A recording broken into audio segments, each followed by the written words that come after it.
Hey guys, Constance here from Cosmopolitan Cornbread. So I thought I would bring you out into the garden and actually try and get started on this week's garden tour, because at the moment the temperatures are beautiful. It's like 70 something degrees, it's overcast, it's a little muggy, but it's not raining and that's the most important part. It is supposed to... Seriously, Foghorn? So it is actually supposed to start raining, so I'm going to go ahead and get started. First, I want to show you what I just did. Check this out. This is our first bean harvest of 2020.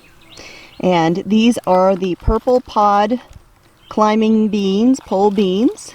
And I got the seeds for these at Baker Creek. I will tell you right now, one of the things I love about these beans, and I haven't even tasted them yet, is the fact that these beans are purple. It makes it really easy to find them on the vines in the jungle to pick them. When the NT half runners here behind me start getting ready, there's beans on there, but they're nowhere near picking yet, but it won't be long. They're green. They're the exact same color as the leaves and the vines and everything else, which means you really gotta hunt to find them. These purple pod beans, they jump right out. Even though the leaves have a slightly purplish tinge to them, you can find the beans easily. So we have had a bunch of rain this week. Now I know we had at least 1.5 inches earlier in the week.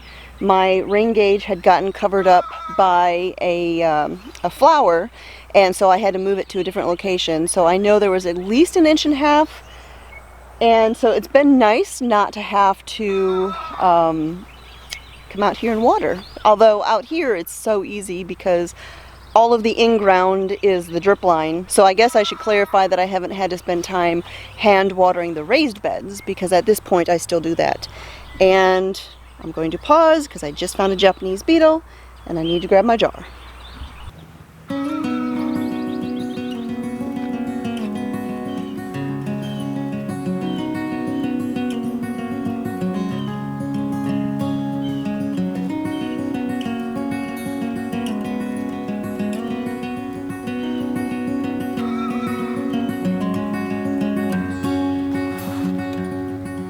Alright, so I think I've mentioned in the past, maybe if you missed it or maybe if you don't know this, Japanese beetles, one of their defense mechanisms is if they see something coming for them, they just let go and they drop. So if you take your jar of soapy water and you set it underneath the leaf, as you are reaching for the beetle, it will drop right into the jar of soapy water. And that's all she wrote. Alright, so the tomatoes in the in-ground bed, I've mentioned previously, you know, this soil was not great. The tomatoes that are in here are looking better than the ones last year. I'm certain I'll be able to actually harvest some tomatoes. I know there won't be that many because, I mean, there's just not that many growing out here.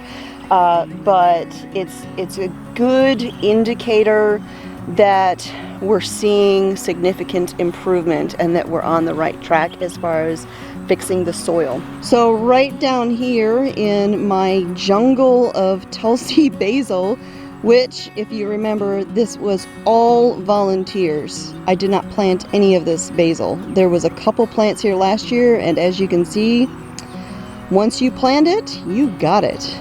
But if you notice down in here, you'll see some leaves that kind of stick out. This is my butternut squash, which is doing really great.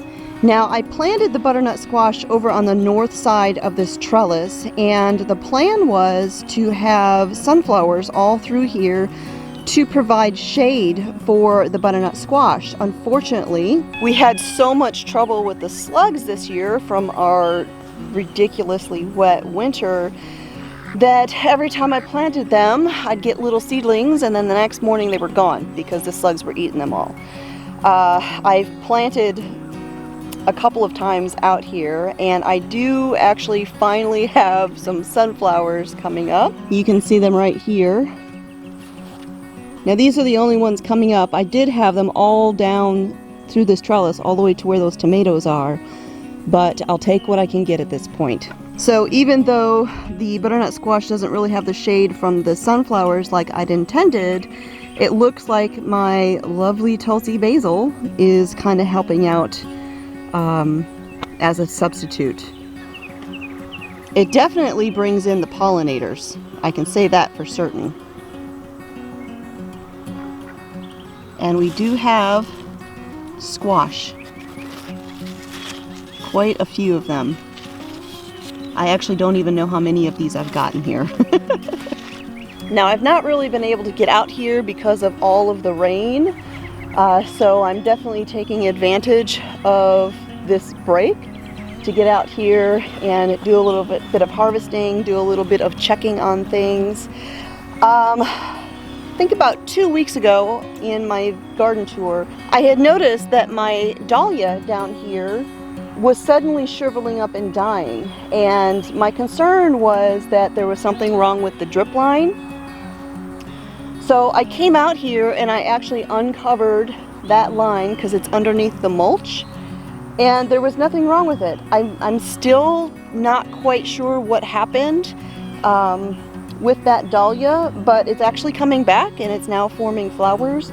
It looks a little rough, but it's doing its best, and it looks like we'll actually get some blossoms or some blooms from it. Here is this gorgeous Alaska red nasturtium that I have down in here, and I gotta tell you, I will be growing a lot more nasturtium in the future because nasturtium is a companion planting sort of thing for squash plants, and squash bugs don't like it. It's repulsive to them, and I have done a little bit of experimentation this year. So the zucchini that I have over there, there's several zucchini plants. I don't have any nasturtium planted in that bed, and I have been battling the squash bugs relentlessly this season so far, which is typical. It's the South and it's summer and there's squash plants. There's going to be squash bugs. Now, since I have let the bantams out, the little chickens, I've noticed a significant decrease in them. I still have to check for them. I'm still finding some here and there, but there's definitely a drop in the population because I think the bantams are eating them because they spend a lot of time underneath those squash plants, those zucchini. But prior to letting them out, this pair of squash plants that I have right here is the yellow crookneck squash, which I actually see one right down there that is ready for harvest. I've had a couple of squash bugs out here. Nothing like what's on the zucchini over there, but I have nasturtium right here in the middle. Now the other comparison was my butternut squash over here. This butternut squash has several nasturtium plants down in there, not that you can really see them at the moment because they're kind of swallowed up under the squash vines. But the butternut squash here, since there's more nasturtium, I've only had one incident of squash bugs in the butternut squash.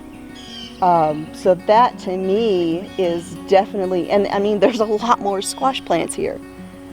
So you would think that this would be more of a magnet for the squash bugs, except it hasn't been. And I really do believe that that nasturtium has played a role. So I will be growing a lot more of it next year. You can see it. You can see the lovely variegated leaves peeking out here and there. Here's another one. All right, so here you can see we've got the chamomile that is about to flower. And this chamomile I've talked about has been such a challenge for me. This is the first year that I've ever actually been able to grow chamomile. And it makes me so happy to see this because once you can get it established, it'll be a perennial and it'll come back year after year. So this is kind of this has been a goal, and I'm so happy to have achieved it. Right down here, this is a Roselle flower, which again has been something that I have struggled with the slugs. I've got one here, and then I've got one little baby one right down there. I replanted this a couple of times, and again, the slugs. But now that they've gotten a little bit of size to them, I'm pretty sure that they will make it. That one I'm kind of keeping an eye on, but I think this one will be good, and I will have Roselle flowers down the road. Here's my mystery pepper patch. I'm still anticipating what kind of peppers these are going to be, since these are all volunteers from last year. I'm hoping they're going to be lipstick peppers, but I'm thinking that they're probably Tabasco, which I'm fine with because I didn't plant and grow any of those intentionally this year. All right, the Daikon radishes that I have in here are actually about to get harvested. They have just been doing beautifully and have gotten to the point where, as you can see, they're starting to push up out of the ground, and so they are ready to harvest. All right, now this is not something that I normally show in my garden tours. This is my overgrown compost pile that has been completely neglected and is being taken over by wild blackberries.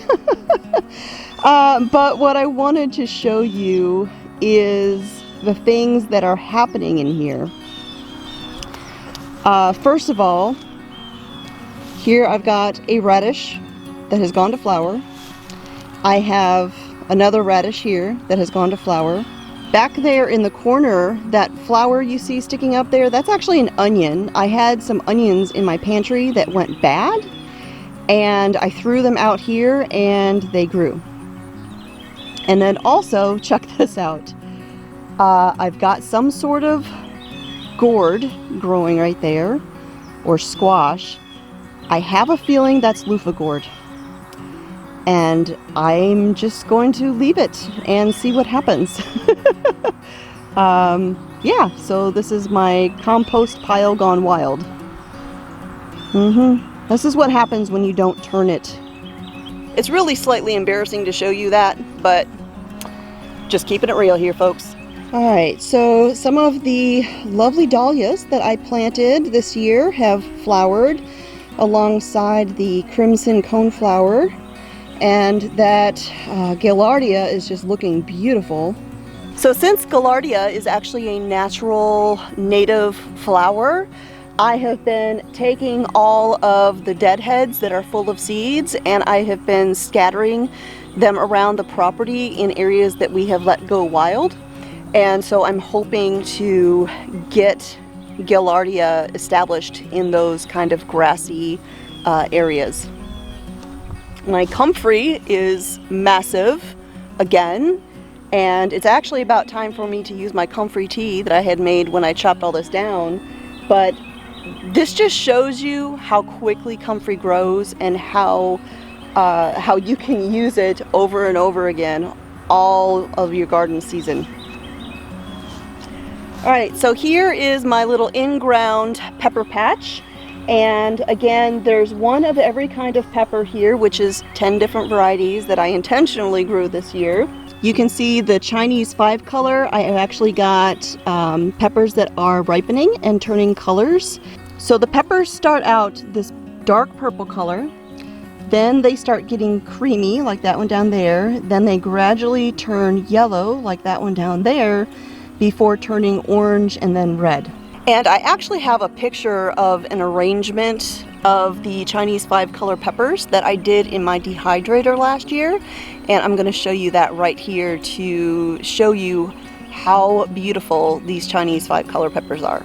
All right, so this tall pepper plant here is the Lushauer paprikas, and I have got a lot of paprika peppers growing, which I am so excited about because this has been one of my goals, is to grow my own paprika and have my own paprika on the spice shelf. All right, this tiny little Myra pepper plant has flowers on it, no peppers yet, but I mean, it's so little that honestly, if it was starting to grow peppers, I would probably just pinch them off. As a matter of fact, I'm gonna go ahead and pinch off these blossoms to encourage this plant to grow a little bit more before it tries to produce peppers. All right, here are some of my only intentional zinnias that I planted in the garden.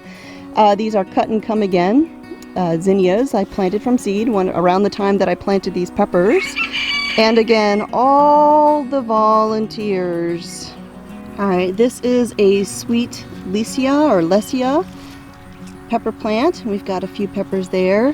Here I've got some bell peppers, and then this one over here is jalapenos. Here we've got a whole bunch of pepperoncinis, and then this one over here is the Alma paprika pepper, another paprika variety. Check out these peppers. So they actually start white instead of green, and then eventually turn red. There's a bunch of them on there. Check that out. Alright, so my French green beans are beginning to take off, and hopefully we can keep the pests off of them, or under control at least, so we get some French green beans. So the volunteer Lemon Queen sunflower over there is kind of winding down, but right here is another Lemon Queen volunteer, and it is getting ready to flower. Right in the middle of the walkway, along with all of the volunteer zinnias. All right, my volunteer okra down here is starting to flower. The ones in the middle are a little bit puny, but the ones on either end are much larger. And we've got flowers, we've got itty bitty little baby okra. And okra you've really got to watch because it grows super fast, and it goes from too small to pick to too big to eat in no time. So this over here in the corner where my bench is currently sitting is that Texas lilac, and it doesn't really have a very strong fragrance. It's super subtle, but it is definitely beautiful. Here's my oregano patch that I have just let go to flower since I've got so much of it growing. I don't really have to worry about pruning it down to make it bushy because I've got a lot of oregano. Alright, so right here I have two of the Mongolian giant sunflowers, and I never really got around to planting anything at the bottom of that trellis, but that's okay. We've got a long growing season, and when I start the next round of planting, pretty soon here, then I will go ahead and stick something in at that time. But check out how big these Mongolian giant sunflowers are getting. That tallest one, it kind of looks like a head is beginning up there, but yeah, I love these things. The two little eggplants that I put in here are actually starting to form little buds.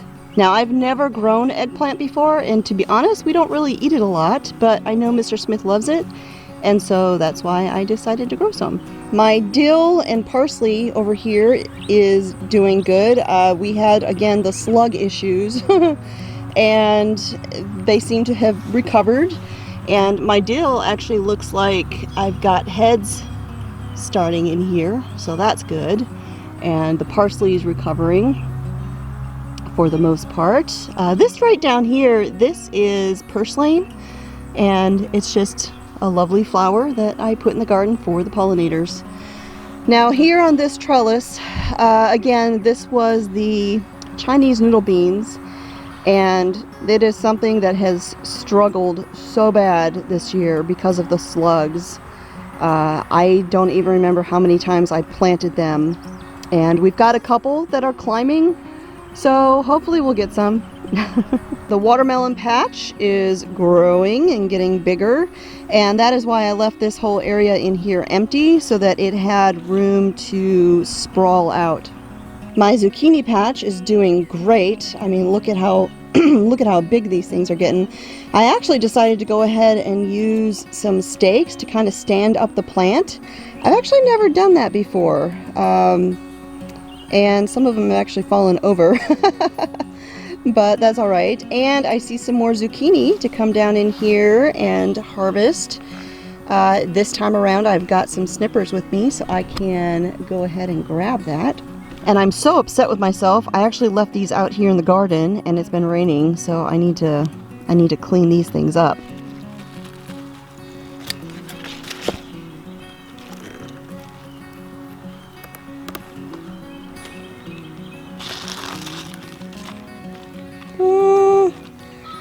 think I'll let you go till tomorrow. Alright, so the pepper bed. Look at this thing.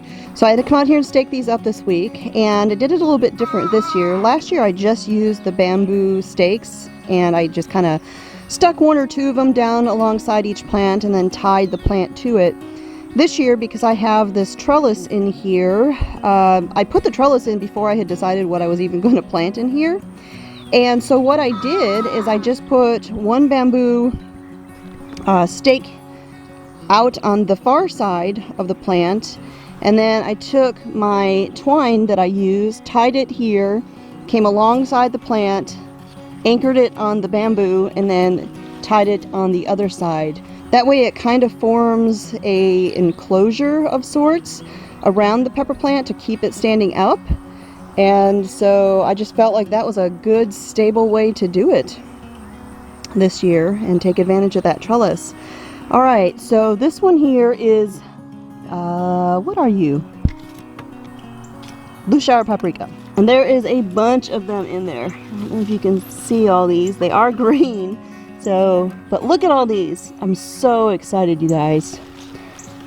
Here is my pretty little jigsaw. This is the one that is doing the best out of all of them, but again, it's this raised bed.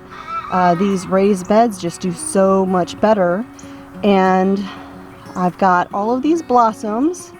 I'm not seeing peppers yet, but we got the flowers. Alright, this one is Cubanelle peppers, and I've actually already harvested one of them off of here.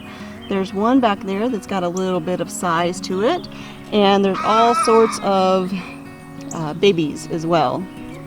Right here, this is again the Alma paprika, and it's those just kind of cute little round peppers. Look at those. Alright, this one is jalapeno, and there's a bunch of peppers in there. Coming around to the other side, this one is bell peppers, and we've got peppers. This is pepperoncini. This is a new one for me. I've never grown these, but I've got a whole bunch of them. Here we've got more Chinese 5-color. And then this is another Myra pepper. This is the one that was getting just brutalized by slugs. I came out here and there were slugs everywhere. And so I took a pie plate, set it right down here, poured a beer in it, and it was literally minutes before the slugs started moving to the beer. And then this last one here is Sweet Lesia. Look at the shape of those things. It's kind of neat, isn't it? So this is my very first Queen Lime Orange Zinnia that I've grown. Look at how pretty that is. And then this tomato bed, this is the one where I had a tomato plant that had that virus, and I had removed the plant completely.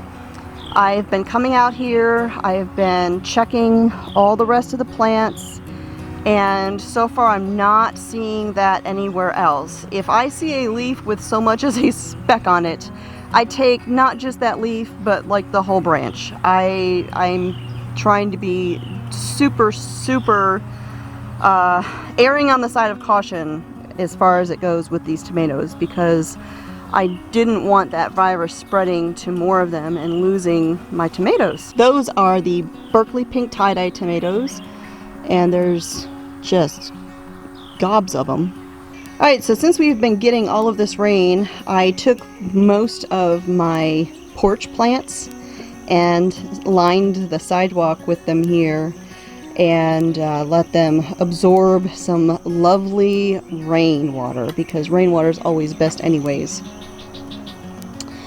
Alright, so now out here we've got a little bit of a jungle. I was actually trying to mow and got part of this mowed, and it started pouring. And speaking of jungle, so these tomatoes are going crazy, and I have actually pruned this quite a bit. So I have a few branches here that I missed when I was tying to the trellis to support them.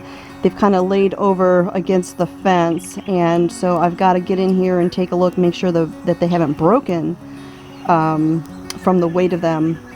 But yeah, it's a little crazy in here. My Mongolian giant sunflowers, look at these. Look at how big these are. So the trellis that is in there is 4 feet. And it's about a foot off the top of the bed. So the top of the trellis is about 5 feet from the surface, and that Mongolian giant probably goes about 3 feet higher than the trellis. So that one there is probably about 8 feet tall. We've got probably about 7.5 feet right there, and then that one's probably about 7 feet tall on top of the bed. So you add another 1.5 feet for the bed, and these things are just towering. While the lemon queens are one of my favorites because they have so many flowers on them, you cannot deny the grandeur of these Mongolian giant sunflowers. They're so cool. All right, update on the beanstalk greenstalk. So you see I have a level sitting up here. I had set this up, I had it nice and level, and then it rained, it kind of sunk, it was leaning, and so I've come out here and I've used some shims to kind of straighten it up. The beanstalk is working really well. I mean, as you can see, we've got beans peeking out all over the place. The bottom one, yeah, again, slugs. The bottom one has been getting hit by the slugs, but the upper ones are all doing well. I do have one down there that they didn't get to, but the rest are taking off, and I've got a couple of, let's see if you can see right there. There's some zinnias, so there's a few of them. All right, so these peppers here are all ones that I didn't think were gonna make it because once again, broken record, the slugs were so bad in this bed that they were just being devoured. But several of the pepper plants have kind of taken off. I mean, they're getting hit by a few pests. There's a couple little holes here and there in many of the leaves, but overall they're still doing all right. You know, like I've said in the past, I really don't like using a lot of bug sprays or things like that. So if the plants don't look perfect, I'm okay with that because real food has character. Here we've got another little jigsaw pepper. These things are so pretty. I mean, you could grow these as an ornamental, even if you don't like to eat peppers. All right, so we're starting to train the cucumbers up the trellis because I have finally got some cucumbers that the slugs didn't eat. My Thai basil here is just really doing well. I keep coming out here and taking off all of the flowers because once it starts flowering, it starts getting spindly, and you want the leaves for the herbs. And so if you take off the flowers, it gets them a little bit bushier. More leaves, more herbs to use. The bee balm down here is still flowering. It's a little bit laid over from all of the rain and everything that we've had, but it's still flowering and is still covered in bees. So the tomatoes in this bed are doing good. I'm not seeing any more signs of that virus since I had to take that one plant out, and so I'm very hopeful that I won't have any more issues with the rest of these. There is another queen lime orange zinnia right there.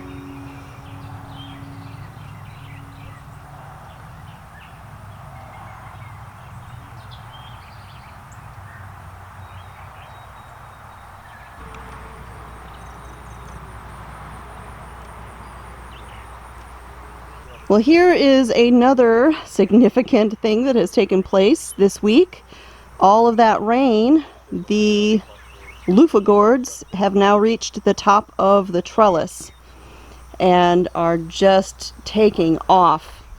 Additionally, so are the Kajari melons over here. I've got Kajari melon vine all over the place, and I actually have to keep coming out here and kind of directing it back to the trellis. And at this point I will no longer be hanging my hose up here on the trellis because I don't want to interfere with the vines. Now, one thing that I have noticed with these Kajari melons, I don't know if it's just my Kajari melons or if this is just a thing with Kajari. The vines are actually very delicate, and I've got to be super careful when I am moving them and directing them to the trellis, because I have snapped several of them off unintentionally, like this one right here. I was trying to direct it over to the trellis and it just busted in my hand. So it makes me very cautious. Like this one here is hanging down and I really don't want it on the ground, but I also don't want to break it. So I've got to be so careful. Those of you who have grown Kajari, let me know if this is typical, that yes, they are delicate. Of course, if you grow them on a trellis, if you just let them sprawl on the ground, it probably doesn't matter. But yeah, I didn't really have the ground space, and so a trellis was kind of my go-to. Now, I do know I have to support the melons themselves, and I have special nets. Oh, looky, looky. Hello, little baby Kajari melon. I have special nets to support these. You wrap them around the melon and then you tie the net to the trellis, and it'll support that while it grows. Oh, there's another one. Look right there. Grow, little melon, grow. All right. Lots of tomatoes. Look at these. Berkeley pink tie-dye again. Look at that. All right, an update on the blueberry bed out here. So the two larger ones are the ones that I had picked up at the nursery, because the rest of them were all transplants, free blueberry plants that I got from a local family with a gorgeous blueberry grove. And that's where the smaller ones came from. And so far, the rest of those transplants are doing pretty good. I mean, they were looking a little sad there for a while, but we've got new growth. And while this is tilted over, it's stiff, like it's solid. So it looks wilty, but it actually isn't. Now this one, the new growth isn't as obvious, but there are little buds right there. And this one here has got new leaves on it as well. This one actually never really wilted like the others did. And but this is a different variety from the other ones that I transplanted. And here is my rain gauge. So let's see how much rain we got yesterday.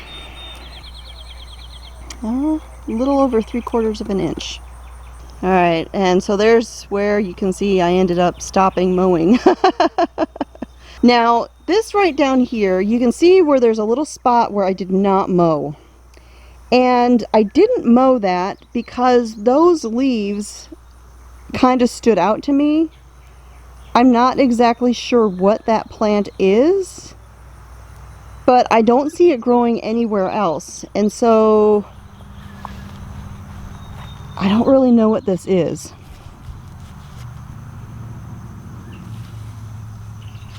So I'm just going to leave this patch here growing and see what it is. So I know it would kind of freak some people out, but one of the things I love about coming out here into the garden is the humming.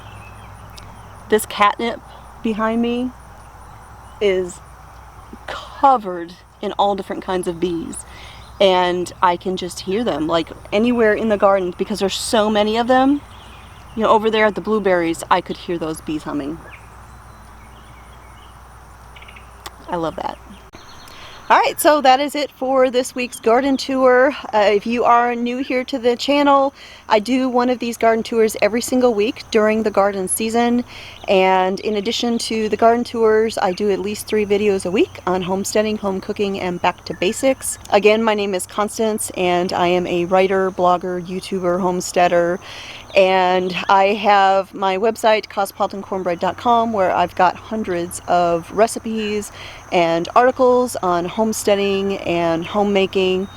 Lots of tutorials and information there to just help you do the things you love doing. So if you aren't already subscribed, I would love for you to hit that subscribe button and come back and see all the things we have happening here at our homestead, which we call A Good Life Farm. And just one other update, I have a newsletter that you can sign up for. It's a free mailing list, and it is the best way to stay up to date on everything that is happening on Cosmopolitan Cornbread, both the website as well as the YouTube channel.